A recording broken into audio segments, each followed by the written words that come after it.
দাঁড়াও বন্ধুরা, সুখচান ভাইয়ের কথাটি শুনে যাও, কি বলে সে, যে শুনে যাও।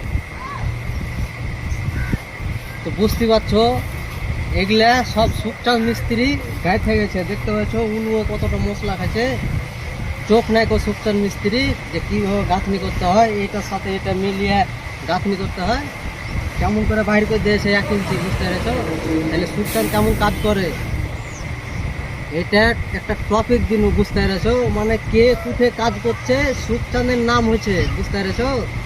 মানে কে আজ গাঁথনি করে আইলো, কে মানে অন্য অন্য অন্য সাইডে সব কাজ করে, কে ভুল ভাল কাজ করে আসে, কে করে গেছে, সুখচাঁদ করে গেছে। সবারই মোবাইলেই দেখতে পাচ্ছে, কিছু কিছু যে মোবাইল ছাড়ছে ভিডিও, কে করে গেছে না তো সুখচাঁদ করে গেছে, কিন্তু সুখচাঁদ মানে কাজই করেনি, বুঝতে পেরেছো?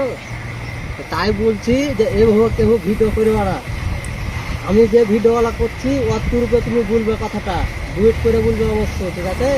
কিন্তু যে পার্সোনাল যে কে কাজ করে গেছে, কার ভাইয়া করে গেছে, সবারই সব ভুলভাল করে গেছে, আর সুখচাঁদের নাম নিচ্ছে, এই কাজগুলা যেন এই কথাগুলো যেন না বলে, বুঝতে পেরেছো? ঠিক আছে, আজকের মতন এইখানেই। সুখচান ভাই যে কথাগুলো বললো, সেই কথাগুলো সব মন দিয়ে শুনে রাখবে। কেউ ওইরকমভাবে ভিডিওগুলো করবেন না, যাতে সুখচান ভাইয়ের নামটা বদনাম হয়, ঠিক আছে?